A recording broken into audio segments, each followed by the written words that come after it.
Battery এইবার copy কর, অন্য কারো বুকে না, স্বামীর বুকে মাথা দিয়ে দেখা।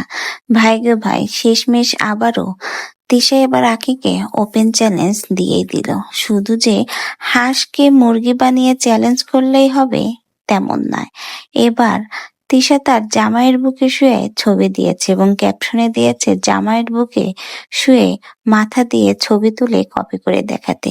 বলতে গেলে তিশা এবার আখিকে ওপেন চ্যালেঞ্জ ছুড়ে দিয়েছে। আপনাদের কি মনে হয় তিশার এই চ্যালেঞ্জটা কি ফুলফিল করতে পারবে আখি?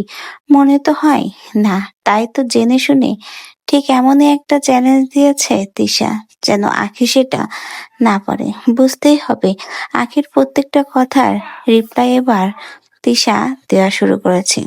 রিসেন্টলি সোশ্যাল মিডিয়াতে তিশার একটা রান্নার ভিডিও ব্যাপক হারে ভাইরাল হয়েছে, হাঁস এবং খিচুড়ি রান্না। আর সেই ভিডিওটা হুবহু কপি করে দেখিয়েছে আখি, তাও আবার পোল্ট্রি মুরগি দিয়ে। সেখানেই থেমে নেই, সেই পোল্ট্রি মুরগির প্রায় ৯৯টা ভিডিও শেয়ার হয়েছে আখির আইডি থেকে। তারপরে সোশ্যাল মিডিয়াতে প্রচুর চাপের মুখে পড়েছে তিশা। আখি নাকি কিছু পারে না, তাই এবার আখি করে দেখিয়েছে। কপি কাকে বলে সেটা এবার আখি করলো। ৯৯টা ভিডিও সেন্ড করার পরেই তিশাও কি ভাই চুপ থাকে?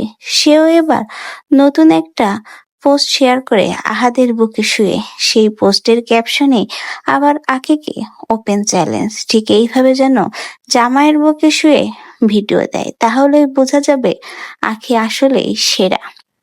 তো ভিউয়ার্স, আপনাদের কি মনে হয়?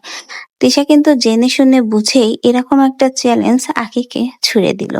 এখন আখিকে যে এই চ্যালেঞ্জটা দিল, এটা দেখার পরে আপনাদের কি মনে হয় আখি কি এই বিষয়ে কথা বলবে, না চুপ হয়ে যেয়ে সবকিছু সহ্য করে মেনে নেবে? অবশ্যই আপনাদের কি মন্তব্য এই বিষয়ে আমাদের কমেন্ট বক্সে জানিয়ে যেতে ভুলবেন না।